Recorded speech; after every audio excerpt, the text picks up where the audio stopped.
My husband sold my $2 million ranch to my stepsister for $5. He thought I'd cry and walk away quietly. Instead, I smiled. He had no idea what I'd already done long before he made his move. Sometimes silence isn't weakness. It's the sound of a woman who's already won. Hello everyone. Thank you for being here with me today. Before I begin my story, I'd love to know which city you're joining us from.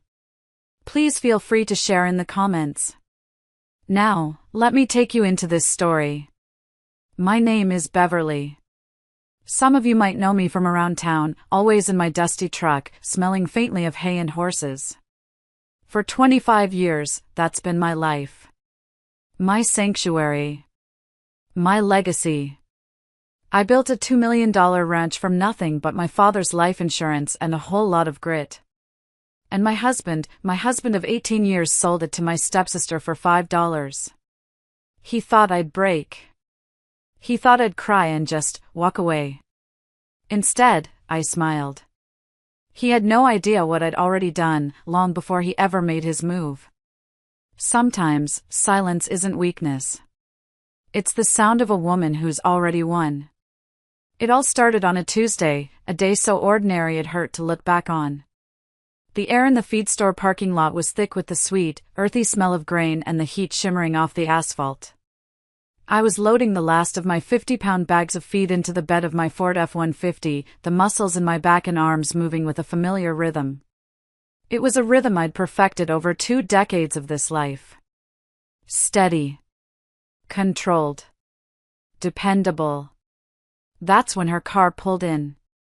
A pearl-white Mercedes that looked as out of place here as a diamond tiara on a hog.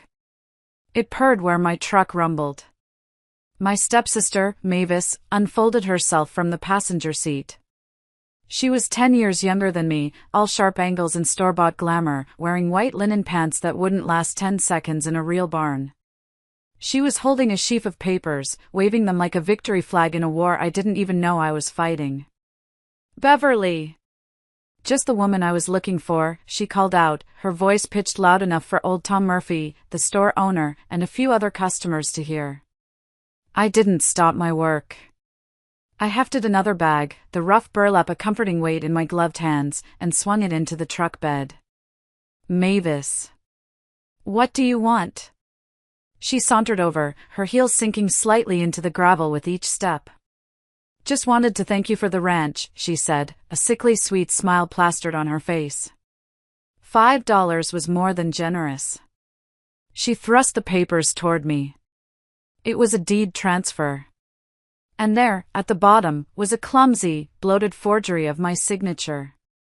It looked like someone had tried to trace my name with their non-dominant hand during an earthquake. Through the tinted glass of the Mercedes, I could see my husband, Sterling, in the driver's seat. He stared straight ahead, his jaw tight, refusing to even look at me. 18 years of marriage, and he couldn't face me while he stole everything I had ever built. In that moment, the cowardice, somehow, hurt more than the betrayal itself. We're thinking of converting those old stables into a hot yoga studio, Mavis continued, her voice dripping with condescension. And maybe a juice bar. Sterling says you won't mind clearing out your personal things by Monday. We need to start renovations right away. Monday. She was giving me 3 days to abandon my life's work. 3 days to walk away from the 2,300 acres I'd bought with the money from my father's funeral, land everyone said was worthless scrub until I poured my blood and sweat into it. Tom Murphy shuffled out from his doorway, his weathered face etched with confusion. He'd sold me my very first bag of feed when I was 25, a grieving daughter determined to build something that would last. Everything all right here, Beverly? He asked, his eyes darting between my calm expression and Mavis's triumphant sneer. Just fine, Tom, I said, my voice even. I slammed the tailgate of my truck shut. Mavis here was just explaining how she thinks she bought my ranch. Thinks? Mavis scoffed, shoving the papers toward Tom. It's all legal and binding. Sterling handled all the paperwork. He's very thorough. Thorough wasn't the word I would have used. After 20 years of signing breeding certificates, veterinary forms, and supply orders, you'd think he'd at least remember what my actual signature looked like. I looked past her, directly at the Mercedes. At the man I had shared a bed with the night before, who had kissed me goodbye that morning as if nothing was wrong. I saw his hand twitch on the door handle, as if he might get out, then think better of it. He was a ghost in his own life, a puppet, and Mavis was holding the strings. I finally turned my full attention to her. I let the silence hang in the air for a long moment, watching the smugness on her face curdle into uncertainty. Then, I gave her a small, tight smile. "You enjoy your $5 fantasy, Mavis. You tell Sterling he knows where to find me if he ever grows a spine." Without another word, I climbed into my truck, turned the key, and pulled out of the parking lot, leaving her standing there in a cloud of dust and confusion. In my rearview mirror, I saw Tom Murphy looking at the forged papers, his expression shifting from confusion to pure disgust. He'd been in business long enough to recognize garbage when he saw it. The 12-minute drive back to the ranch was automatic. My hands knew every curve in the road, my eyes knew every landmark, the Henderson place where their new foal was testing its legs, the big oak that had been split by lightning 5 summers ago, the final rise that overlooked the valley I had transformed. My valley. But today, the familiar scenery felt different. It was like looking at a photograph of a life that was no longer mine. Each fence post I'd mended, each pasture I'd seeded, now felt tainted by their treachery. When I pulled up, Ramona's truck was already parked by the barn. My ranch manager for 12 years. She was more than an employee, she was my right hand, a woman with instincts sharper than a hawk's. She came out of the barn holding a clipboard, but her eyes weren't on her notes. They were on my face. "Beverly," she said, and the single word was filled with a dozen questions. Mavis showed up at the feed store. She claimed she and Sterling bought the ranch for $5. Ramona's expression didn't flicker, but I saw her knuckles turn white where she gripped the clipboard. "That explains it," she said, her voice grim. "I saw Sterling loading boxes into a rental truck this morning while you were with the yearlings. I thought you knew." He had been packing his escape while I was working, dismantling our life together, box by box, while I was blissfully unaware. The thought sent a cold, sharp pang through my chest, but I pushed it down. This wasn't the time for grief. This was the time for war. "Show me," I said. We walked to the house, my house. The one I'd built with my own 2 hands and the last gift my father had left me. The front door was unlocked. Inside, the silence was heavy, wrong. The office door stood open. His desk drawers were pulled out, empty. The filing cabinet had been ransacked. He'd taken anything he thought was important. But Sterling, for all his scheming, was an idiot. He was an idiot if he thought the truly important papers were kept in such obvious places. Ramona followed me to the kitchen. The morning's coffee pot was still on the warmer. The air smelled of bacon from the breakfast I'd made for a man who was planning my ruin. I didn't pause. I reached behind the heavy refrigerator, my fingers finding the familiar cool plastic wrapping of an old coffee tin. I placed it on the kitchen table. Inside, nestled in protective plastic, were the real documents. The original deed, in my name and my name alone, purchased a full year before I even met Sterling. The receipts for every single improvement, from the new barn roof to the irrigation system.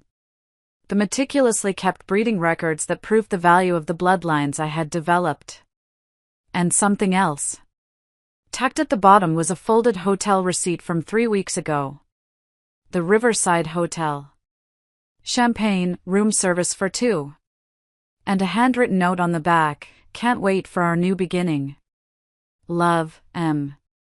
I'd found it in his jacket pocket after he claimed he was at a cattle auction in Dallas. "You knew?" Ramona asked softly, her eyes on the receipt. "I suspected," I admitted, my voice tight.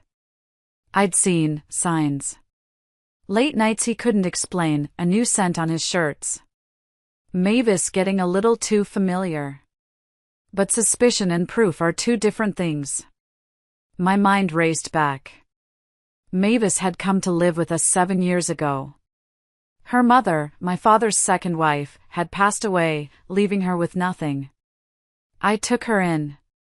She was my stepsister, but I treated her like blood. I gave her a home, a job on the ranch when she couldn't hold one anywhere else. I thought I was giving her a fresh start. Instead, I had invited a viper into my home. She had been studying my life, not to learn from it, but to steal it. My phone buzzed, startling me.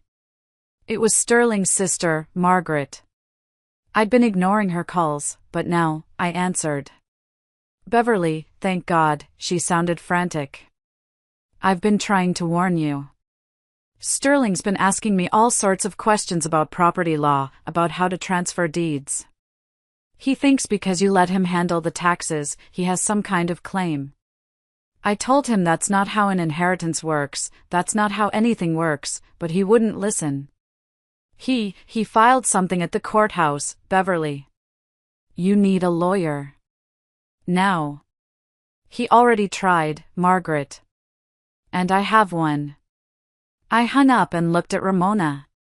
"Get me Garrett Vance on the phone. His number is in that tin, too." While Ramona made the call, I walked through my silent house. I looked at the walls I'd painted, the floors I'd refinished, the wedding photo on the mantelpiece. Us, young and hopeful. Sterling's smile looked so genuine back then. When had it become a performance? When had love curdled into this greedy, hollow thing? Ramona came back into the living room. "Garrett can see you tomorrow afternoon." "Good." I nodded, my focus sharpening. "Until then, nothing changes. We have horses to feed, stalls to clean, and a ranch to run. Whatever they think they've accomplished with their $5 fiction, the real work doesn't stop. It never had. Not through drought or flood or market crashes. And it sure as hell wouldn't stop now." The next morning, Sterling and Mavis arrived as if they were royalty taking possession of a new castle. He was wearing a suit I'd only seen him wear to funerals and bank meetings. She was dressed in a gaudy sundress, her face glowing with a malicious kind of triumph. "You should start packing, Beverly," Sterling said, not a trace of remorse in his voice. "Mavis wants to get the decorators in here by the end of the week." I just kept slicing tomatoes for my lunch, the knife moving with steady, practiced precision. "This is my house, Sterling." "Not anymore," Mavis chirped, walking past me and running a finger along my butcher block countertop, a look of disdain on her face. "This whole kitchen is so dated. We're going to tear it all out. Open concept. Marble countertops." She then proceeded to walk through my home, my sanctuary, pointing out every flaw, every memory she planned to erase. The third stair that always creaked. The wallpaper in the guest room I had hung myself. Our bedroom. Our closet. He followed her around like a lovesick puppy, nodding at her every whim. But the real assault, the one designed to break me, was yet to come. After they left in her ridiculous white car, leaving a cloud of dust on my clean porch, the phone started ringing. It was a calculated attack, a campaign to destroy my reputation and isolate me. First, Martha Henderson from the neighboring ranch. Then, Ben from the bank, asking about a property transfer confusion. Then Doc Hendricks, our old veterinarian. They were telling everyone that I was having a breakdown. That I was delusional, unstable, making up wild accusations because I couldn't handle the divorce. Each call was a small, public humiliation. But the worst call, the one that almost shattered my composure, came from my daughter. My Jolene. She was away at college, the one pure and perfect thing Sterling and I had ever created together. Her face popped up on my screen, and I answered, my heart seizing in my chest. "Mom? What are you doing?" she asked. "No hello, just accusation." Her voice was thick with tears. "Jolene, honey, what's wrong?" "Dad called me," she sobbed. "He said you're trying to destroy his happiness with Aunt Mavis." that you won't accept the divorce, that you're making up lies about the ranch to hurt them. Each word was a separate wound. He had gotten to her first. He had painted his poisonous picture on her blank canvas. He says you're having some kind of breakdown, Mom. That he's worried about you, but you won't get help. Is it true? I felt the floor drop out from under me. To hear that fear, that doubt, in my own daughter's voice, it was a cruelty I hadn't anticipated. Jolene, none of that is true. Please, just come home this weekend. Let me show you everything. I have a study group, she said, her voice distant. Mom, if you're really having problems, you need to admit it. You need to get help. She hung up. I sat there at my kitchen table, the same table where I'd helped her with homework and celebrated her birthdays, and for the first time, I felt the icy grip of true despair. He wasn't just trying to steal my ranch. He was trying to steal my daughter. He was trying to erase me completely. Ramona placed a fresh cup of coffee in front of me, her presence a silent, steady anchor. She'll understand when she sees the truth, Ramona said quietly. Will she? I whispered, staring out at the horses in the pasture. His version is simpler. Mother gone crazy is a lot easier for a kid to believe than father committed fraud with her aunt. I looked at the cold, congealed bacon on the plate I'd made for him just yesterday. The rage I had been carefully suppressing began to burn. It was a cold, clean fire. He wanted a war? He was about to get one he could never have imagined. The credit card statement arrived on Thursday, buried between feed store flyers. Sterling usually handled our personal finances, a chore I was happy to delegate while I managed the massive accounts of the ranch. But his name, next to a monthly charge for a secure space storage unit, stopped me cold. We didn't have a storage unit. I drove there that afternoon, telling Ramona I was heading into town for supplies. The facility was on the outskirts of town, a desolate place with rows of identical, sun-bleached orange doors. The manager was a kid, barely out of high school, who recognized me from the community writing programs the ranch sponsored. Mrs. Brennan, he said, smiling. Here to check on your husband's unit? I am, I said, producing my most charming, slightly flustered smile. But you know Sterling, he's lost the key again. Could you possibly help me out? I just need to grab some old tax files. It was a smooth lie, and he bought it completely. He cut the lock without a second thought, probably violating a dozen company policies. The heavy door rolled up with a loud groan, revealing Sterling's secret world. It was an archive of his deceit. Bankers' boxes were stacked neatly, labeled in his blocky handwriting. I pulled one down. Inside were our breeding records, but the sales figures were all wrong. A colt that sold for $50,000 was listed as $15,000. A second set of books for the ranch, meticulously falsified to show massive losses where I knew we'd made a profit. He'd been siphoning money for years. Then I found the letters. Mavis's handwriting was loopy and juvenile, full of hearts dotting the I's. 2 years of them. 2 years of secret meetings, of whispered plans. I read them standing there in the stuffy, hot unit, the air thick with the smell of dust and betrayal. Can't wait until we can stop pretending, one read. That derby party plan is perfect. Get her drunk. Get her signature. Then we're free. The derby party. 2 years ago. Sterling had been so attentive that night, constantly refilling my wine glass, insisting I relax for once. I'd woken up with the worst hangover of my life and a hazy memory of him guiding my hand to sign something. He'd told me it was a routine insurance update. Now I knew. The pieces clicked into place with sickening clarity. I photographed everything. Every falsified record, every love letter, every doctored bank statement. My phone's memory filled as the evidence mounted, a mountain of deception documented in their own words.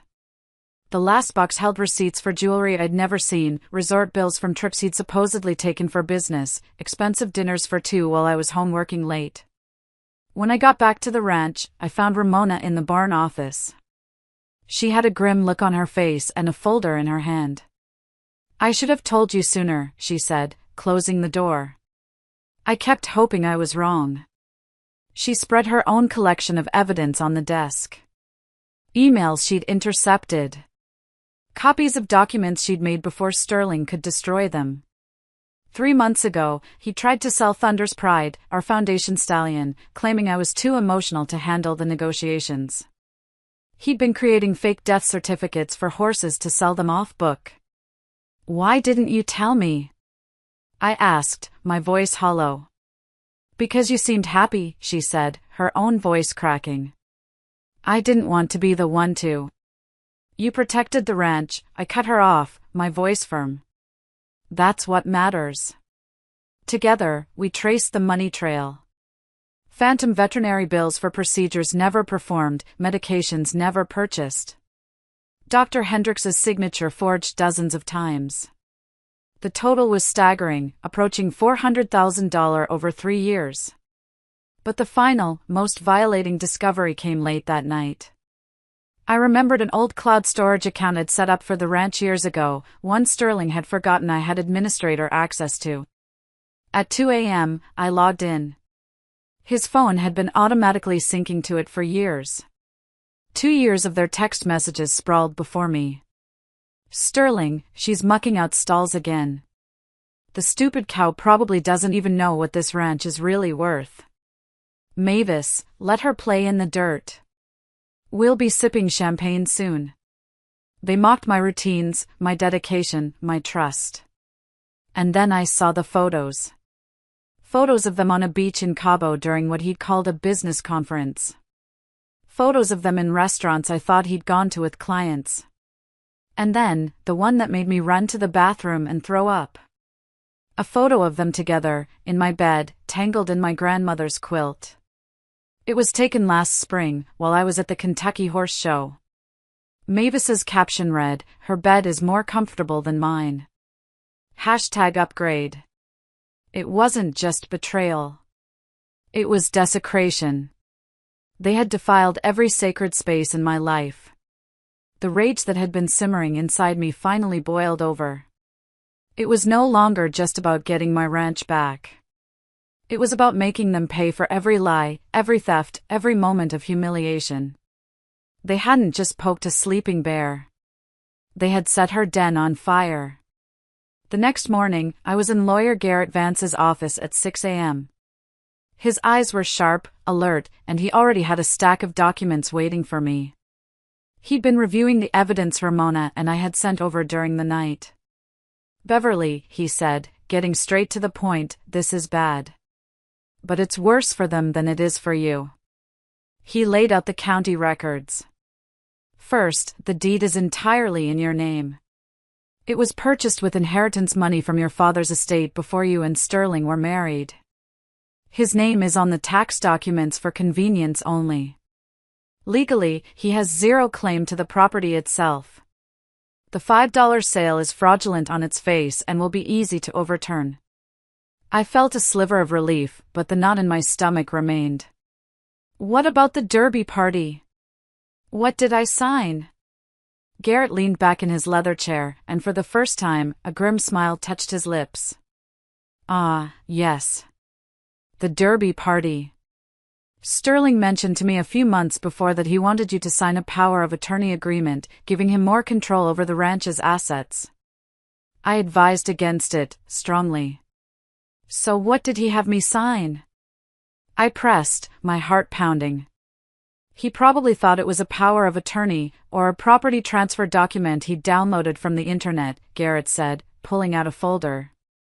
"But a few weeks before that party, you and I had a meeting.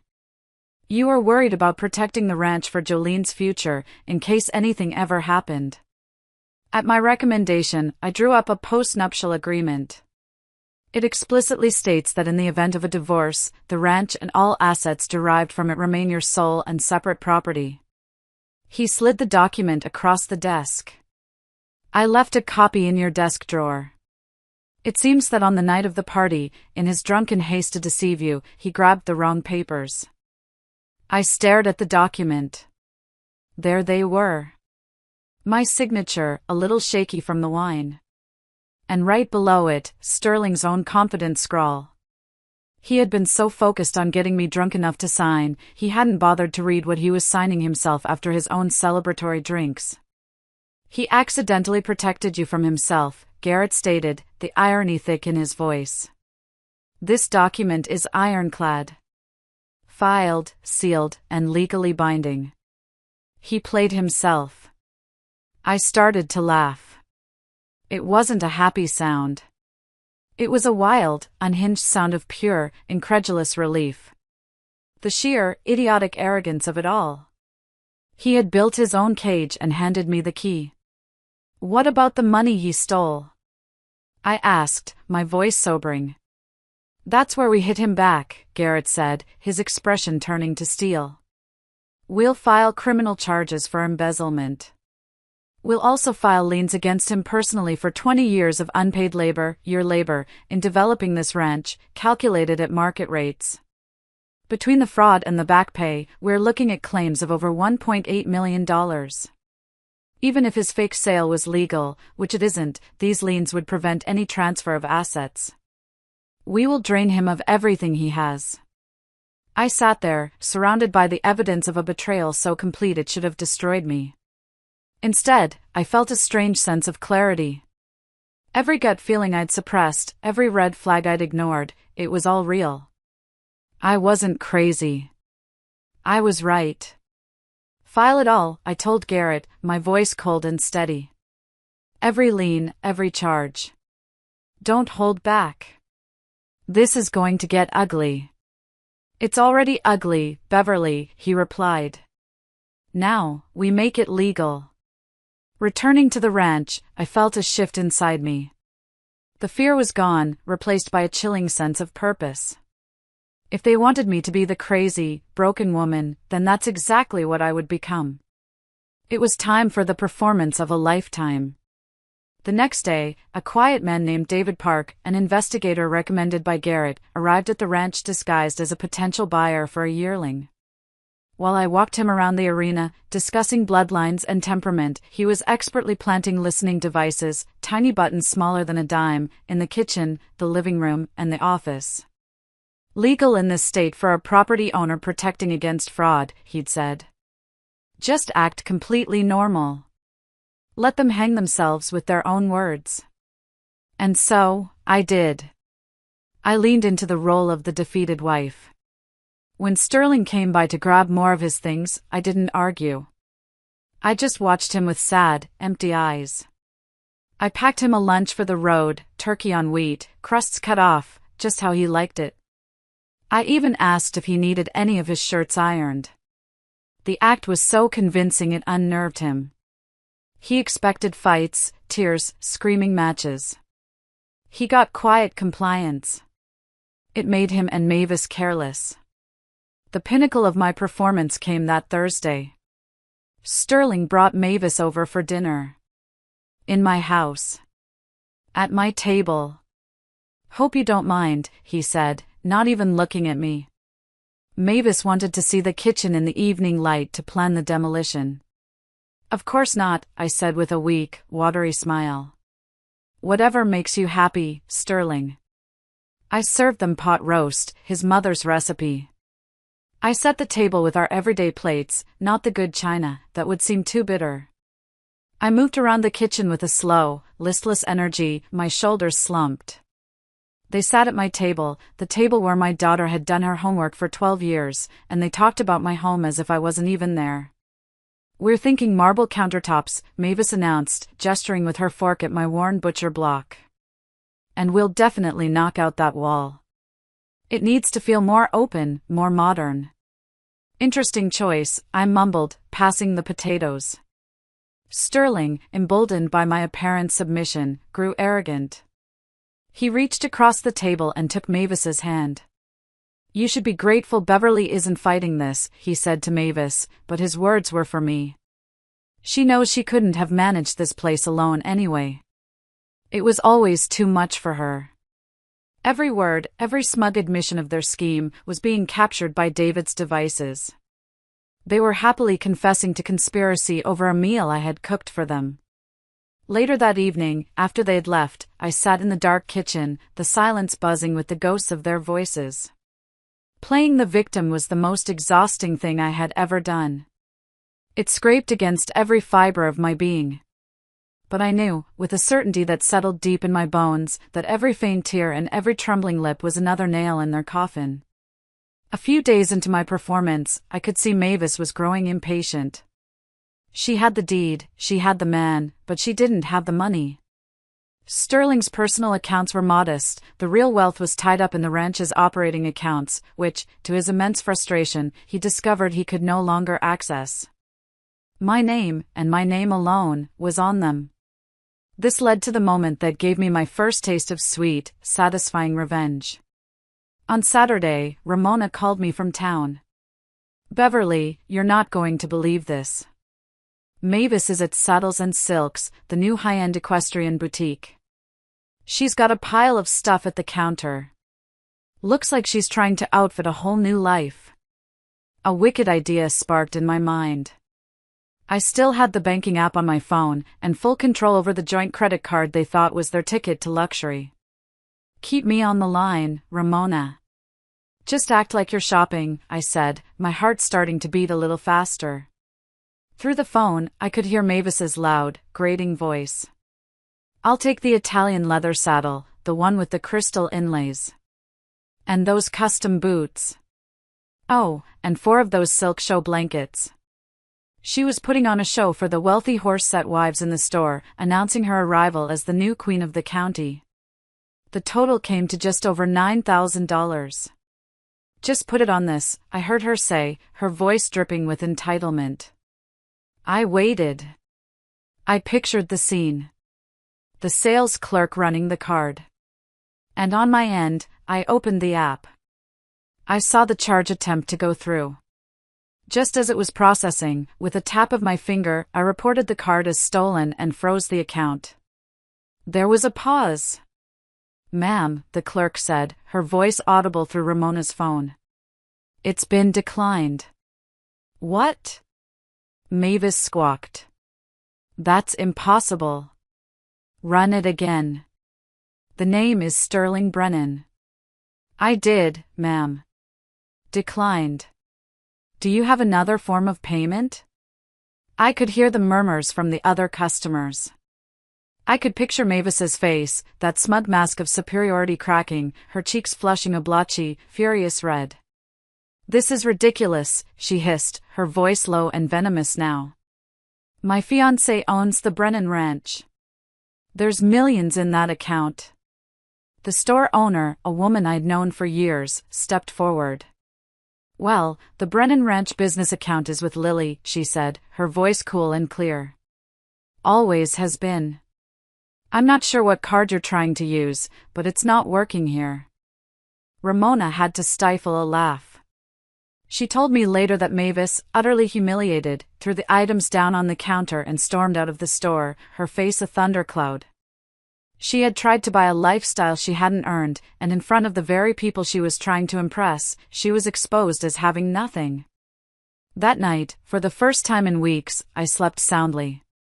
It was a small victory, a petty one, perhaps. But it was mine. And it was just the beginning. The public humiliation at the boutique created the first real fracture in Mavis and Sterling's united front. Their arguments, all faithfully captured by my hidden microphones, became more frequent and more vicious. "What do you mean, the card is declined?" Mavis shrieked one evening. "You told me we had access to everything." "I thought we did." Sterling's voice was laced with panicked frustration. "She must have locked me out. That witch is up to something." "Up to something? Or maybe you're just not as smart as you think you are.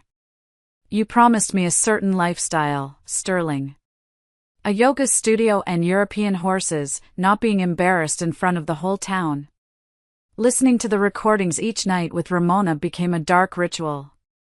We'd sit in the barn office, the comforting scent of hay around us, and listen as their perfect fantasy unraveled into a greedy, blame-filled nightmare. But the biggest breakthrough came from the person I least expected to provide it, my daughter, Jolene.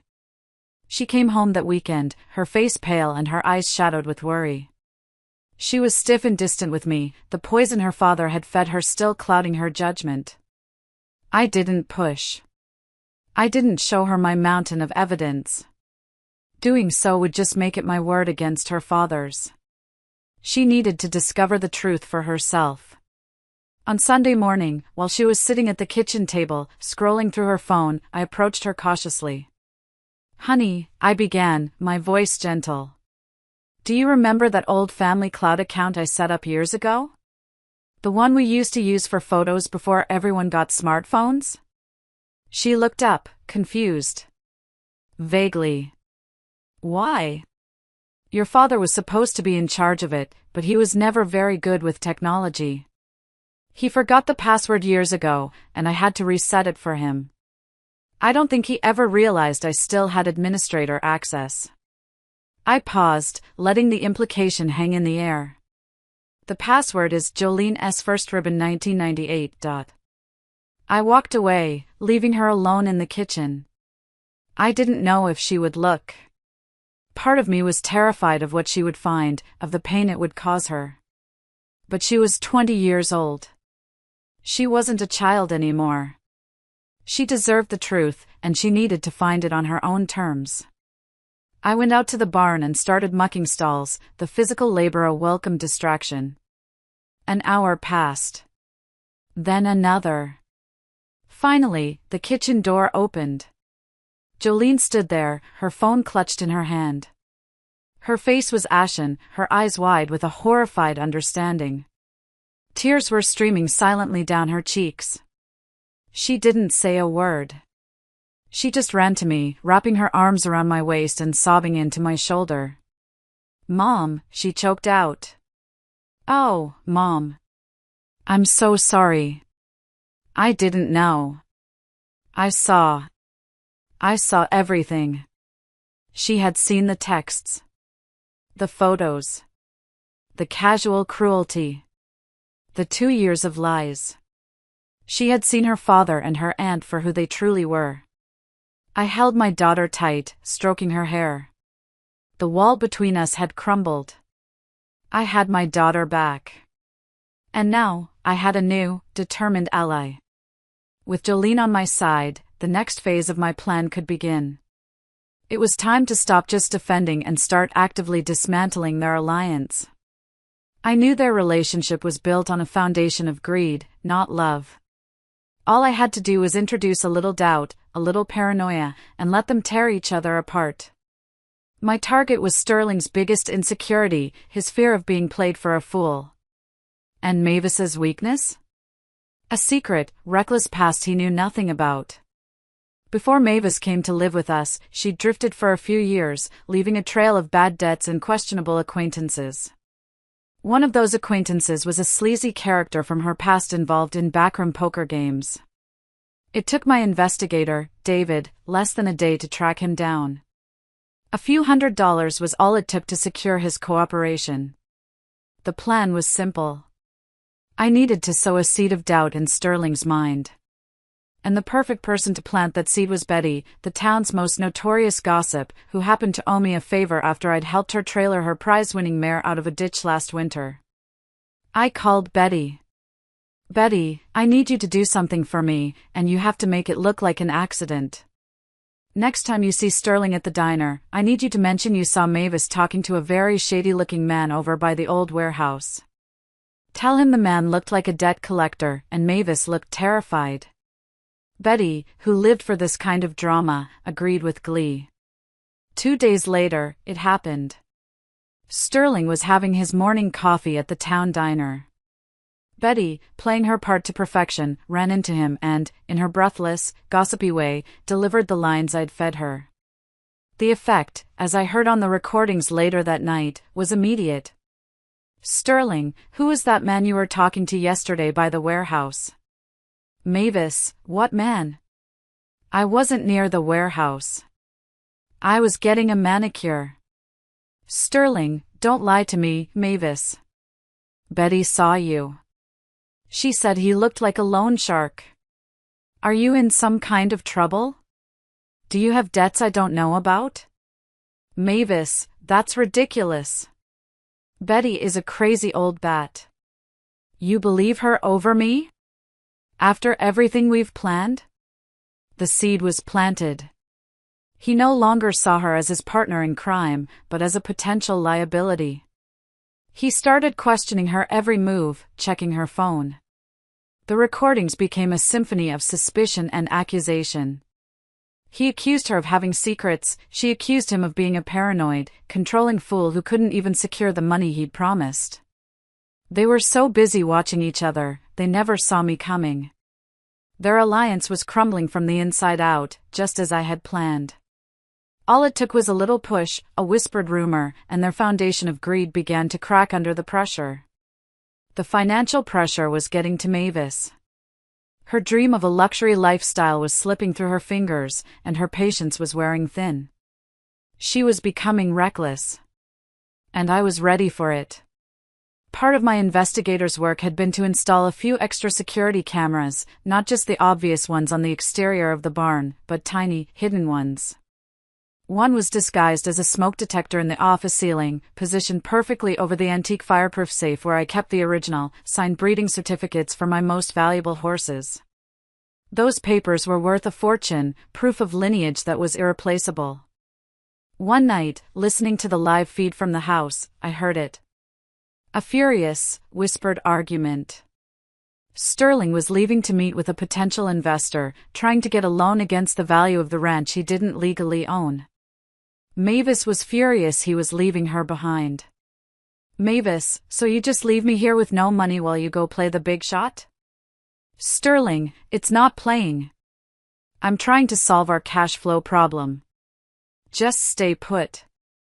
Don't do anything stupid. Famous last words. An hour after Sterling's truck rumbled down the driveway, the sensor on the office door pinged on my phone. I pulled up the camera feed on my tablet. There she was. Mavis crept into the office, a crowbar in her hand. My heart hammered against my ribs, a mix of fury and exhilaration. This was it. The final piece of evidence. The camera watched, its unblinking eye recording every detail in crisp night vision. She jammed the crowbar into the seam of the heavy safe door. She threw her whole body into it, grunting with effort, her glamorous facade melting away to reveal the greedy, desperate thief she truly was. The metal screeched in protest, but the old safe held firm. She tried for nearly 20 minutes, sweat plastering her hair to her forehead, her frustration mounting with each failed attempt. Finally, she threw the crowbar down in a rage, kicking the safe with her ridiculously expensive boots before storming out of the office. I saved the footage. I watched it 3 times. It was beautiful. It was no longer just a case of fraud, a civil matter of a forged signature. This was attempted burglary. This was a criminal act, caught on tape. She had just single-handedly elevated their crimes to a whole new level. Sterling thought the biggest threat was me being up to something. The truth was, the biggest threat to their plan was never me. It was Mavis's own insatiable greed, and his foolishness in trusting her. He had hitched his wagon to a runaway train, and I had the footage of the crash. It was time to end it. I called Sterling. My voice was carefully crafted, hollow, defeated, the voice of a woman who had finally given up. Sterling, I said quietly.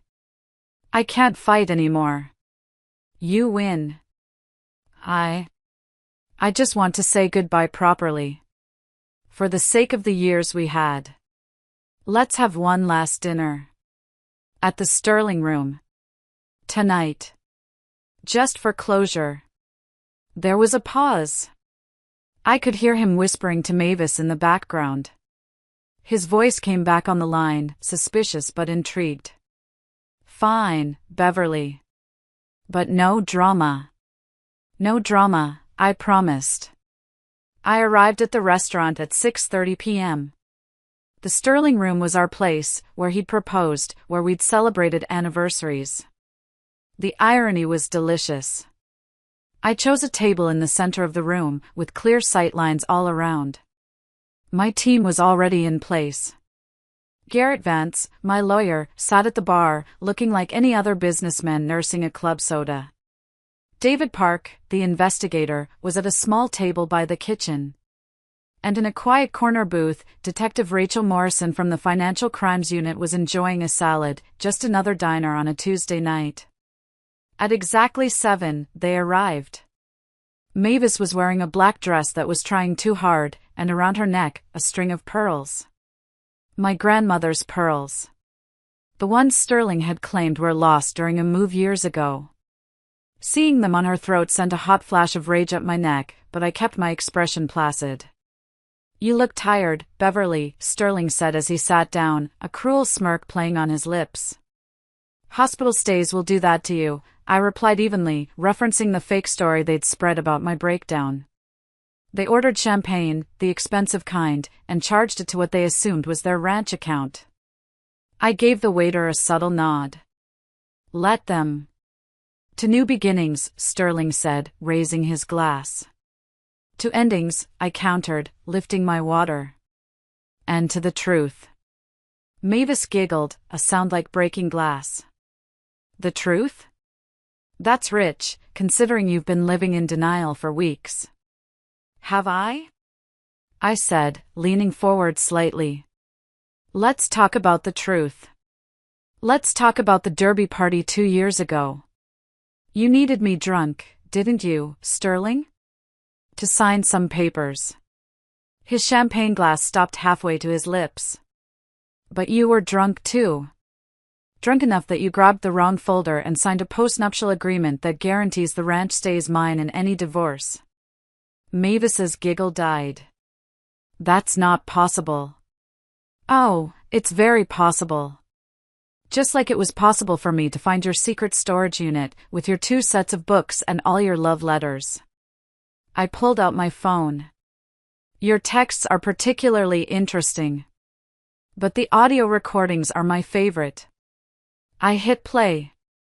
Mavis's recorded voice filled the space between us, sharp and clear. "Just forge her signature already. She's too stupid to fight back. Once we file it, she'll roll over like always." Diners at nearby tables turned to stare. Mavis lunged for my phone, but I pulled it back. "We're leaving," Sterling snapped, standing abruptly. "I don't think so." On cue, Garrett Vance approached our table, 3 folders in hand. "Mr. Brennan, Ms. Hawthorne." "I'm Garrett Vance, Mrs. Brennan's attorney." He placed the first folder on the table.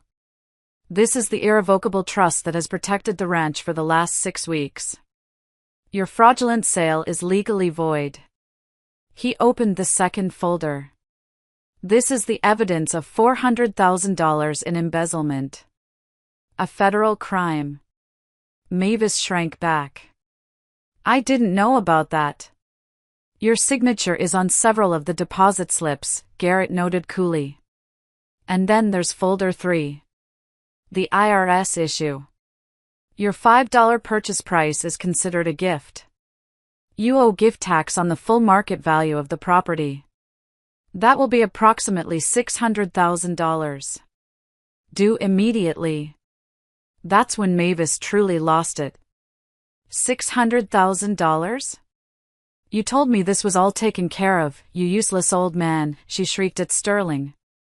As they began to argue, Detective Morrison left her booth and approached our table with the measured pace of law enforcement. "Mr. Brennan, Ms. Hawthorne," she said, her voice calm but firm. "I'm Detective Morrison. You're being detained pending an investigation into fraud, embezzlement, and conspiracy."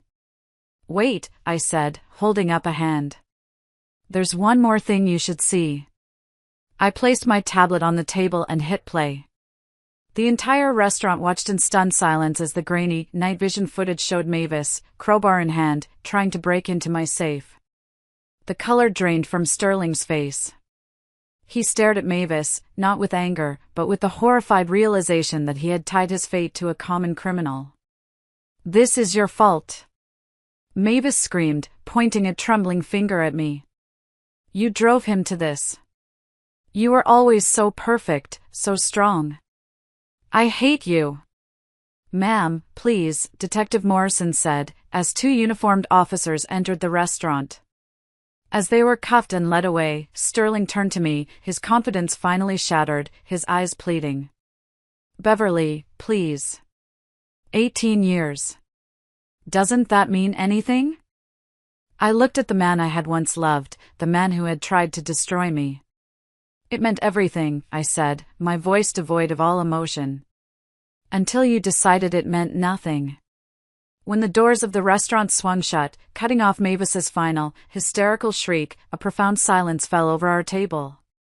The entire room seemed to be holding its collective breath. Then, slowly, the normal sounds of dinner resumed, the clink of silverware, the murmur of conversation, but it was different now, charged with the electricity of what they had just witnessed. The waiter approached, his face a mask of professional composure, and silently cleared away their barely touched champagne glasses. He removed every trace that they had ever been there at all. I sat there for a long moment, alone in the sudden quiet.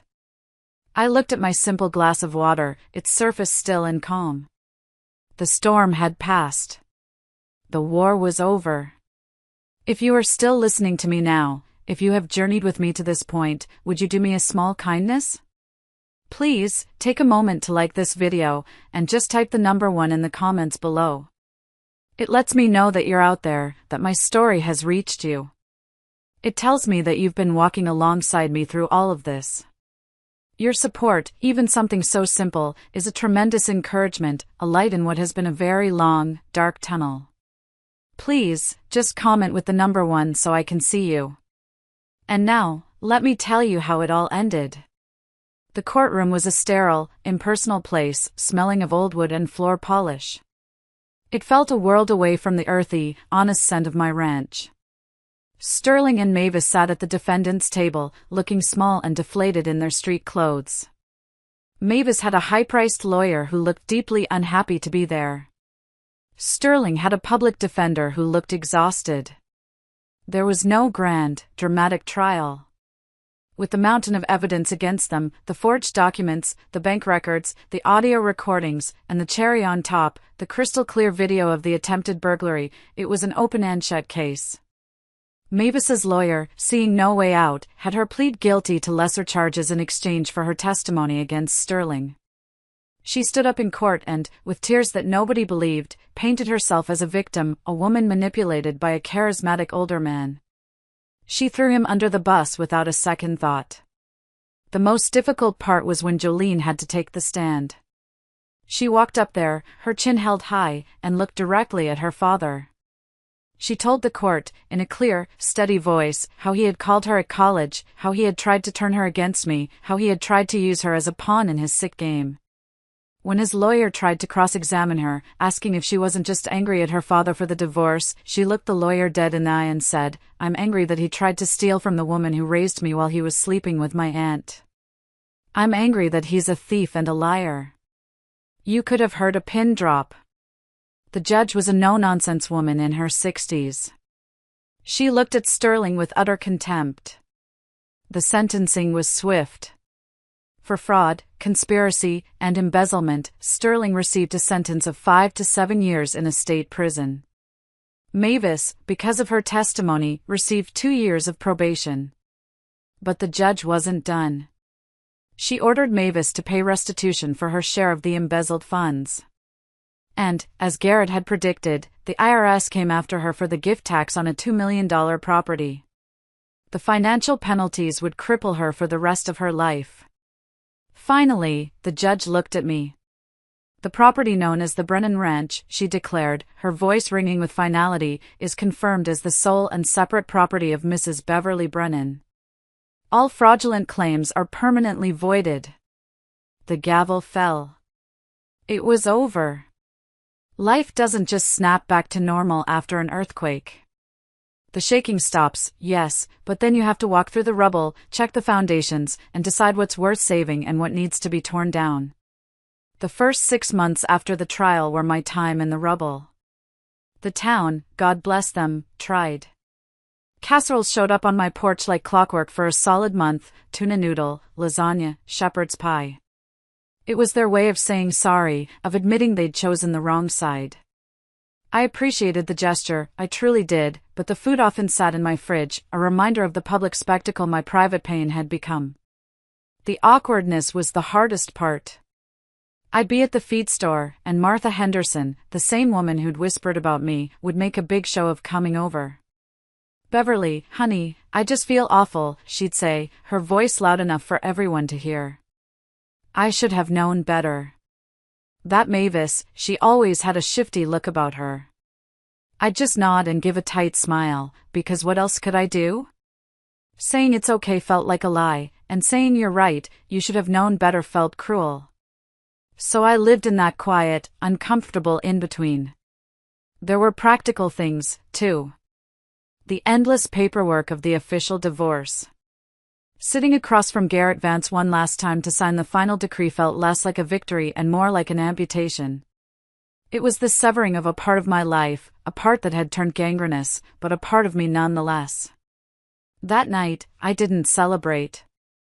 I sat on the porch and drank a beer, watching the stars come out, feeling the strange, hollow ache of a phantom limb. The ranch was my therapy. The horses didn't care about court dates or town gossip. They just needed feeding. They needed brushing.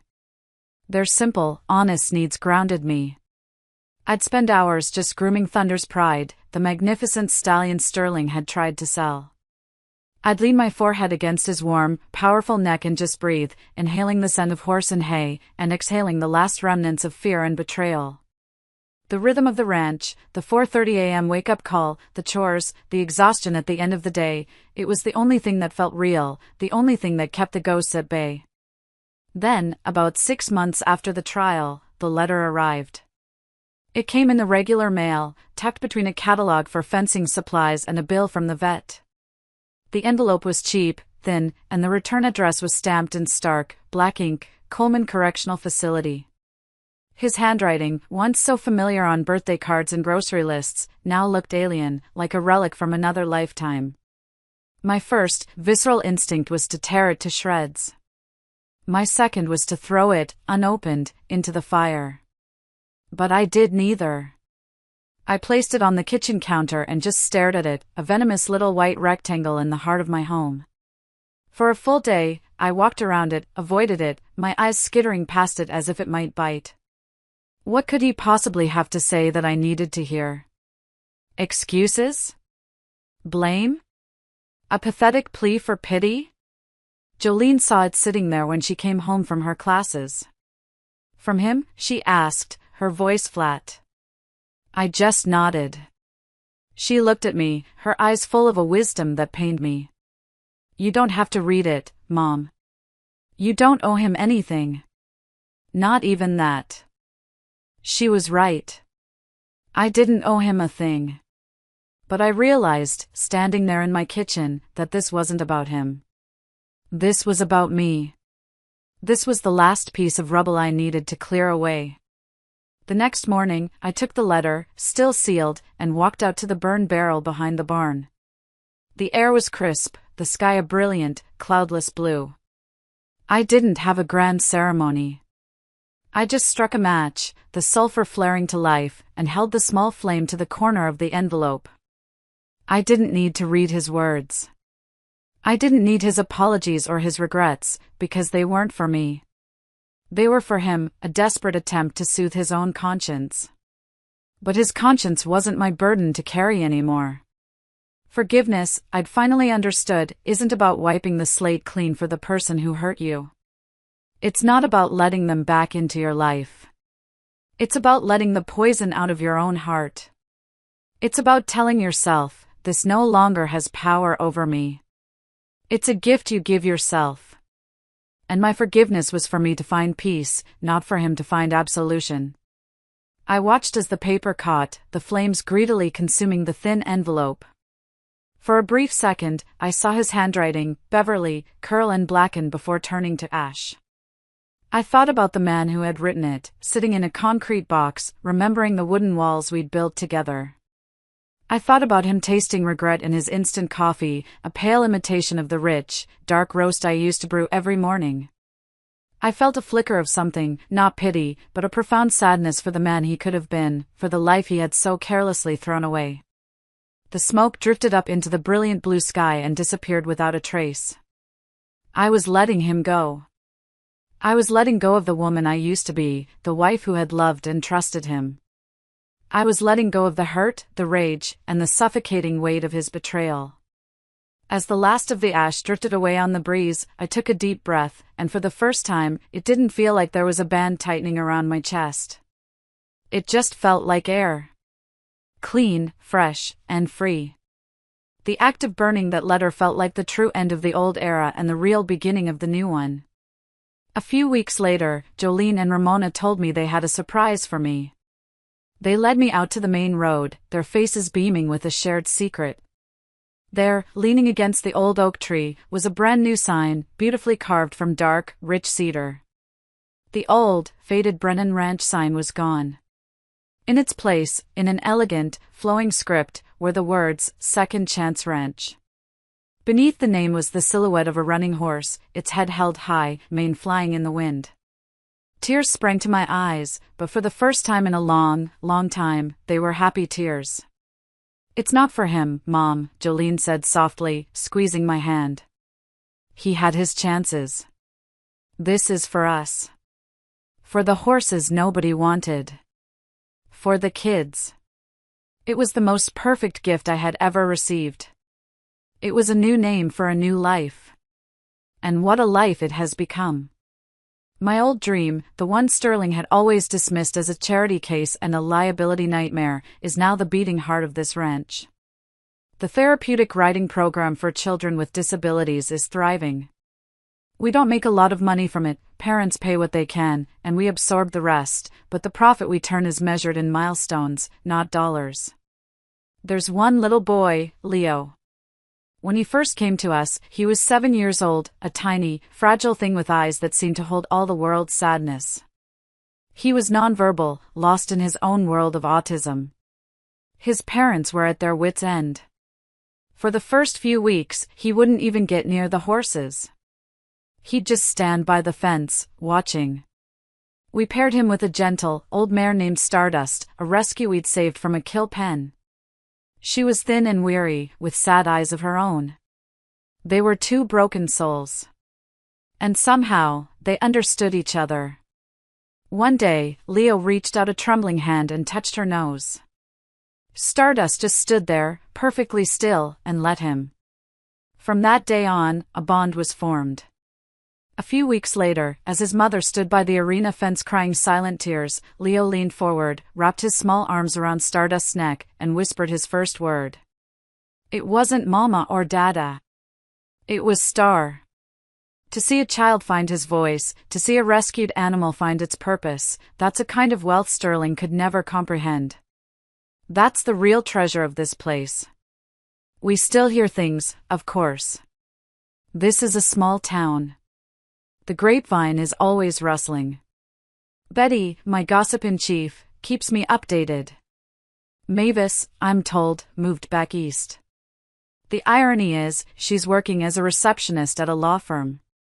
She lives in a tiny apartment above a laundromat, her wages garnished for the next 10 years to pay the IRS and the restitution she owes me.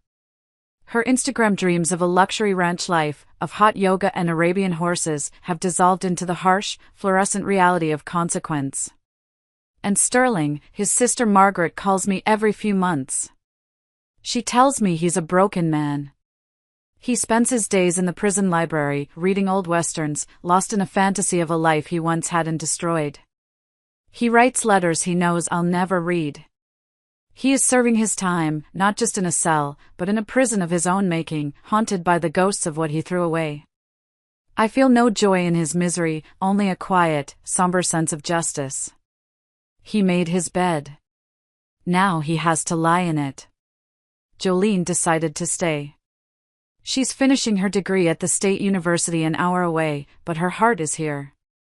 She's my partner in every sense of the word, her sharp mind for business balancing my old-school horse sense. Seeing her out in the pasture, confident and strong, teaching a nervous child how to hold the reins, it fills a space in my heart I didn't even know was empty. Tonight, as I write this, I'm sitting on my front porch. The sun is setting, painting the sky in fiery strokes of orange and purple. The air is cool and smells of freshly cut hay and contentment. Jolene is down by the barn, her laughter carrying on the evening breeze as she plays with Justice, Midnight Star's beautiful black colt, who is now a strong, confident yearling. He was born in the middle of the storm, but he has known nothing but peace. The ranch feels lighter now. The same fences, same buildings, same horses, but the weight of secrets and lies is gone. In its place, there is purpose. There is partnership. There is peace. My life's work wasn't worth $5. It turns out, it's priceless. And it was never for sale. It was always, and will always be, completely mine. Thank you all for listening to my story. If you've been through your own battles, know this, you are stronger than you think. Don't ever let anyone tell you what you are worth. You tell them. Thank you, and be well.